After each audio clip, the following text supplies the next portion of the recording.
Salut à tous, j'espère que vous allez bien. On se retrouve oui pour une vidéo. Et oui, le catch était un peu endormi ces derniers temps. On se retrouve bien sûr pour les Survivor Series, qui pour le moment, et oui, le dernier pay-per-view de l'année. Alors, est-ce que la WWE, alors je dis PLE normalement, hein, bien évidemment, mais en tout cas, pour ainsi dire, on a donc vers tout simplement les Survivor Series, qui était donc baptisé aussi sur un nouveau thème particulier, puisque c'était pas les Survivor Series, donc le traditional Survivor Series, puisque nous étions tout simplement dans le Survivor Series War Games, puisque forcément après NXT War Games, eh bien Triple H, donc le nouveau dirigeant, enfin le créateur justement des storylines, a donc décidé, voilà, tout simplement de créer un concept qui est en baptisé par rapport à ça. Donc on a eu deux matchs War Games qui vous ont été proposés. On a eu également, eh bien, concrètement, un match pour le titre féminin. Il y a eu assez peu de matchs pour le titre, hein, clairement. Tous les titres ont été quasi, à part le titre féminin de SmackDown et le titre des États-Unis, il n'y a eu aucune défense de titre. Les deux pour le titre majeur n'a pas été défendu puisque Roman Reigns était dans le War Games. Bianca Belair également. Et pour les titres par équipe, forcément, les Usos étaient de la même faction. Voilà, clairement, voilà. Donc on avait donc très peu de matchs, mais une durée importante puisque forcément liée à ce qui s'est passé. Il y a eu d'ailleurs environ 3h12 de show qui vous ont été proposés. D'ailleurs, Triple H déclare que dans une annonce, eh bien, que les War Games pourraient revenir l'année prochaine. C'est une possibilité. Il va voir comment les choses se passent. Mais voilà, en tout cas, c'est une possibilité que le show revienne pour ainsi dire. Alors, qu'est-ce qui s'est passé durant ce show? Eh bien, on notera tout simplement que lors du premier match, donc du War Games, qui avait opposé notamment la team Damage Control avec finalement, il n'y avait pas Miahim, il y avait, attendez que je me trompe pas, il y avait, alors, il y avait Rhea Ripley, il y avait Nikki Cross, donc les Damage Control, donc Bayley, Dakota Kai et Io Sky. Donc voilà ce qu'il en était, qui était opposé donc, eh bien, à la team, on va dire la team Bianca Belair, Becky Lynch, Alexa Bliss, Mia Haim, alors on dit Maïshin aussi, hein, clairement. Alors, ce qui a fait rire tout le monde, mais juste pour information, quand c'est quelque chose que la superstar demande, bah, c'est pas intéressant de vous foutre de sa gueule en fait. C'est aussi débile que ça. C'est comme si je vous moquais d'un prénom pour ainsi dire. Et enfin, Azuka qui était bien sûr présent. On a eu ensuite eh bien, le fameux match pour le titre, un match donc AJ Styles qui faisait face à Finn Balor. On avait ensuite le SmackDown Women's Championship entre Ronda Rousey et Shotzi. On a ensuite eu le titre des États-Unis avec Austin Theory qui a battu Bobby Lashley et Seth freaking Rollins, avec notamment un concours de circonstances assez énorme. Et enfin, on a ensuite la Bloodline qui faisait face donc eh bien, à la team, au Brawling Brutes, qui était aux côtés aussi également de Kevin Owens et de Drew McIntyre. Voilà ce qu'il en était. On va commencer tout de suite eh bien, avec le premier match de la soirée, c'est donc pour les féminins. Alors, j'ai un peu fait les mêmes critiques quand même que pour le titre, pour le War Games masculin. C'est vrai que j'ai trouvé que le War Games masculin était moins bon que le War Games féminin. Il y a eu plus un côté, déjà, il y avait un côté plus aérien de la part des War Games féminins. Notamment, on notera d'ailleurs Nikki Cross qui a beaucoup donné de sa personne, mais également par exemple Io Sky qui l'a fait également. On notera également que Becky Lynch est celle qui a terminé la match. Mais bon, j'imagine que c'était surtout aussi pour montrer certaines choses. On notera également voilà, pas mal de petits momentum de ci, de là. L'utilisation voilà, d'armes comme d'habitude. Après, ce qui est un peu décevant dans ces deux War Games, c'est qu'on avait un petit peu la même signalétique concrètement. C'est-à-dire qu'on avait Io Sky, on avait tout le monde qui devait arriver. Donc là, c'était bon. D'ailleurs, l'annonceuse qui te dit que ça va commencer. Ça aussi, ça a un côté tuto. Mais concrètement, moi, j'ai pas trouvé. Il y avait quand même beaucoup plus de belles choses lors de ce match féminin que celui des garçons. Il y avait moins d'aériens, il y avait moins de possibilités. Et forcément, voilà, ils ont essayé de changer certaines choses, on va dire, chez les garçons. Mais concrètement, bah, je suis globalement. J'ai plus aimé le match des filles que le match des garçons que j'ai trouvé globalement voilà, décevant. Voilà. Alors, on parlera bien sûr du match des garçons, pourquoi ça a été décevant pour ainsi dire. D'ailleurs, le War Games a été, on va dire, peut-être certains l'ont trouvé décevant pour plusieurs raisons, pour ainsi dire. Donc après cela, on a eu donc AJ Styles qui donc a battu Finn Balor. Alors on va parler bien évidemment, donc il y a eu notamment donc un match, le match était cool, hein. Vraiment le match était cool. Il y a eu notamment les interventions, notamment des OC qui se sont pris quand Damien Priest et Dominic Mysterio sont venus justement semer la zizanie par rapport à ça. Ça a été un match globalement sympa, voilà, clairement sympa. Par contre, je trouvais ça décevant. Encore une fois, Gaël d'ailleurs faisait une référence à ça et je trouvais ça très pertinent. C'est vrai que quand Dominique est tout seul, t'as l'impression d'avoir Random Man qui apparaît en fait. C'est qu'il n'a pas un truc qui te dit, ah lui, il dégage un truc.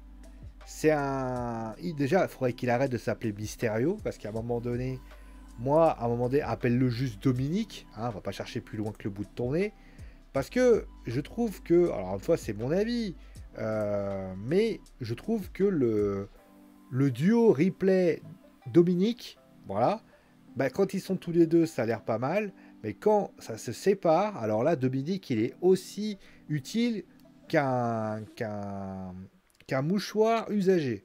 Voilà, c'est ça que c'est vraiment quelque peu dérangeant. Damien, il est un peu là, et on voit qu'il est... Mais c'est un peu le bras droit de Finn. Rhea, elle est là pour un petit peu faire la China. Mais alors, sans offense, hein, clairement, mais c'est vraiment la force pure. D'ailleurs, elle avait un match. Mais alors, Dominique, il est là. Il serait pas là, ce serait pareil. C'est vraiment décevant. Après, pour le match en lui-même, AJ qui gagne, j'imagine qu'on va avoir un autre dénouement qui va arriver très souvent. Mais voilà, les OC qui sont présents également, qui viennent aider AJ, très bien aussi. Mais c'est vrai que bah, si je peux émettre une opinion, voilà, c'est plutôt... Alors certes, ça a un petit peu dégénéré dehors, il y a quand même quelque chose, mais c'est vrai que je trouve, en tout cas c'est mon avis, que Dominique, pour l'instant, je ne comprends pas l'intérêt qu'il a d'être là-bas. Je trouve très décevant, pour ainsi dire. Voilà. Mais après, bon, le match était bien, le match était cool, pour ainsi dire. Ensuite, eh bien, on avait Ronda Rousey qui faisait face à Shotzi. Match relativement anodin. Voilà, match relativement anodin. Bon, j'ai vu qu'ils avaient mis Shayna avec Ronda. Très bien, très bonne initiative. Voilà, on va pouvoir justement un petit peu créer... J'imagine d'ailleurs que Shayna et Ronda vont finir par se taper dessus à un moment donné. Mais voilà, la présence de Shotzi était surtout d'un point de vue, on va dire, présence. Parce que forcément, il y avait beaucoup... C'était le War Games qui partait vraiment. Mais ils ont essayé de faire quelques petites choses. Mais c'est vrai qu'on a quand même le sentiment que la WWE ne croit pas beaucoup en Ronda, pas Ronda, en Chody. Mais c'est bien qu'il lui ait donné un match de championnat pour lui montrer voilà, toute sa confiance. Ça reste acceptable, elle a fait des choses, mais ça reste globalement décevant. Il y a eu je crois qu'il y a eu un botch de la part de Chody ou de Ronda à un moment donné. C'est vrai que c'était globalement décevant, pour ainsi dire. Voilà. Pour le titre des États-Unis, par contre, là, c'était un beau match. Voilà, le titre des États-Unis. Alors, moi, j'aime beaucoup le nouveau Austin Theory. C'est vrai que moi, j'avais fait une petite vidéo. Bon, j'ai pas eu le temps de vous la publier, où je parlais notamment, voilà, du nouveau, de la perte du Money in the Bank de Austin Theory. Là, ils ont fait vraiment un nouveau Austin Theory, un peu plus dur, un peu plus... Voilà, le mec au selfie, c'est terminé. Il a notamment fait un speech lundi qui était très très bien. Voilà, très bon match de Austin Theory dans cette histoire. Bobby Lashley a été très bon, Seth Rollins a été très bon aussi. Voilà, les trois ont été très bons. Austin Theory a été plus en retrait, mais j'imagine que c'est lié notamment à ce qu'il a fait. D'ailleurs, c'est plutôt... D'ailleurs, dès le début de match, tu vois Bobby Lashley et Seth Rollins qui le dégagent de l'extérieur, donc ça veut dire ce que ça voulait dire. Mais il n'a pas essayé, voilà, de rester en dehors comme un Miz, comme quelqu'un qui va rester à côté. Non, il a essayé de travailler dur, et honnêtement, il a fait son match, il a fait sa prestation, et j'ai envie de vous dire, bah... Est-ce que alors la question après c'est est-ce une bonne idée de l'avoir mis champion des États-Unis? Bah j'ai envie de dire que pour sa nouvelle gimmick c'est un peu normal. Il est dans une situation où il est Bobby Lashley. D'ailleurs j'imagine vraiment d'ailleurs à un moment donné Bobby Lashley et Seth Rollins s'affronter. Je sais pas pourquoi, je sens que les deux vont finir par se rentrer dedans. Surtout que Bobby Lashley il tourne un peu autour, on n'est pas trop, c'est pas trop ce qu'il fait. Austin, je pense qu'il va avoir peut-être un duel qui va avoir lieu bientôt. Mais concrètement, moi, je pars du principe que Seth Rollins, voilà, bon, après, Seth Rollins, il perd sa ceinture. Bon, bah écoute, c'est comme ça, c'est la vie. Mais voilà, en tout cas, Austin Theory qui gagne, c'est bien. Bah, bravo à lui. Et concrètement, son nouvel gimmick me plaît bien. Voilà. Et on va terminer bien sûr avec le War Games des garçons. Alors on va parler un petit peu de ce qui s'est passé, parce qu'il y a eu pas mal de petites choses qui sont passées en coulisses. Et donc avec notamment le War Games avec tout simplement la Team Bloodline contre la Team Brawling Brute, Drew McIntyre et Kevin Owens. Après on comprend maintenant pourquoi Kevin Owens a été intégré à ce groupe, puisqu'il fallait un dénouement avec Sami Zayn, ça a été fait. Pour ce qui s'agit voilà, de ce qui s'est passé, bah, j'ai envie de dire que les Wargames ont un défaut qui sont à la fois sa qualité. C'est-à-dire que tant que le dernier mec n'est pas apparu, tu sais que de toute façon, tu ne peux pas avoir d'élimination. Et le problème, c'est que, à l'image un peu, que le Royal Rumble, qu'est-ce qui est intéressant? Le Royal Rumble, quand quand tu te fais éliminer, il se passe que ton élimination fait qu'il y a quand même des événements qui ont lieu. Mais tu sais que tu auras toujours le 30e qui va arriver, qui peut te coûter le match. Mais entre-temps, tu peux avoir aussi les 30. Le problème, c'est qu'à partir du moment où tu as les mêmes codes, d'ailleurs le Wargames pour moi, il est intéressant à partir du moment où tu utilises aussi toute la structure de la cage. Et là, c'est vrai que là où les filles ont fait ce qu'ils avaient à faire, ils ont utilisé la structure de la cage, et surtout, il n'y a pas eu de momentum. Je veux dire, regardez par exemple, pour moi, les deux gros Wargames que j'ai connus, c'était, d'ailleurs que j'ai considéré comme NXT Wargames, c'est la Team Ciampa qui faisait face, avec notamment Kevin Owens, qui était opposée à la Team Undisputed Era. Quand tu vois ce match-là, quand tu vois le match des filles, où notamment on voit Dakota Kai mettre un culbut à Tegan Nox, eh ben, dis-toi que ça a marqué tout le monde et ça apporte quelque chose. Mais quelqu'un comme la Bloodline, quand tu fais un truc où tu fais quelques tables, mais les filles l'ont fait. Tu prends par exemple, il n'y a eu que la petite distension avec Jey Uso et Sami Zayn qui était intéressant. Après, il y a quelques petites choses, mais tu constates il n'y a pas cet ingrédient où tu as envie de te dire oh bordel de merde, là ça sera un truc de ouf. Là t'es comme ça, tu te dis ouais bon, ouais c'est en plus, je suis désolé, 23h j'ai sommeil, voilà. Mais voilà, Kevin Owens a fait... Après, tout le monde a fait son boulot. Moi, je suis pas en train de dire que Kevin Owens a été mauvais, mais c'est vrai que quand tu prends le tri, tu te dis il n'y a pas grand-chose à se mettre sous la dent. Il y a des choses, mais il n'y a rien d'extraordinaire. Tu te lèves pas le matin en te disant j'ai bandé comme un ouf en voyant ce genre de choses. Et ça peut être un problème, parce que voilà, voilà. Mais après, et on rappelle, hein, les trucs comme ça, moi j'aime pas les matchs enfermés, j'aime pas. Mais concrètement, à partir du moment où tu as les mêmes ingrédients, d'ailleurs regardez les matchs, regardez les deux matchs ont été quasiment dans la même situation. Tu avais d'un côté, par exemple, je vais vous donner un exemple. Vous avez la fameuse pause Final Five. Eh bien, tu as la même pause avec la team Final Five des garçons. Moi, j'aurais préféré à la limite que cette pause est obligée. Tu vois notamment le fait qu'ils ont ramené des tables. Alors, il y avait une échelle, il n'y a pas d'échelle, mais ils ont ramené une table, ils ont ramené des tables à un moment donné. Ils ont ramené des échelles, ils ont ramené des chaises, ils ont ramené des chaises.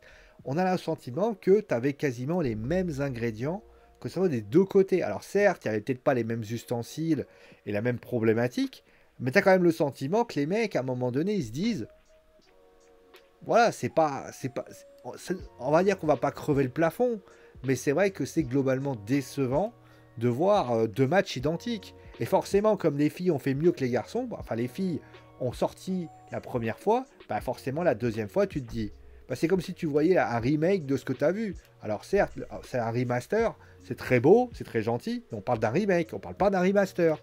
Donc voilà, clairement. Donc, au niveau de ce show, qu'est-ce qu'on peut dire? J'ai envie de dire que j'en garde, comment dire? J'en garde un sentiment particulier en fait. Sur le principe, c'est un bon show, c'est un show agréable. Si vous avez aimé, franchement, à part Chozzy, Ronda, les matchs se regardent, mais il y a trop de redondance par rapport aux Wargames. Pour moi, il y a trop de redondance. On a le sentiment, voilà, mais sinon, AJ Styles contre Finn Balor, c'était pas mal. Bon, Dominic Mysterio, on sait toujours pas à quoi il sert. Le match de Triple Threat était bon. Les deux Wargames, c'était intéressant, mais trop identiques. C'est vrai que c'est quand même un petit peu particulier. Je pense que la WWE, l'année prochaine, s'ils veulent faire un Wargames, ils devraient en faire un seul, mais le faire bien. Et dites, limite, moi je serais partant, je pose la question comme ça, à ce qu'il y ait un mixte. C'est-à-dire qu'on met les filles et les garçons ensemble. Parce que je pense que si tu mets les filles et les garçons ensemble, tu peux justement développer quelque chose et ça peut être pas mal. Là, c'est vrai que on a globalement, moi j'ai été déçu parce que tu voyais tout le temps la même chose. Donc voilà.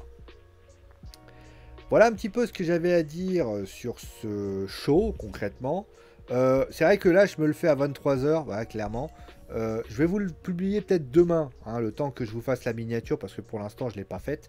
On va sans doute vous faire, je vais sans doute vous faire un truc tranquillou.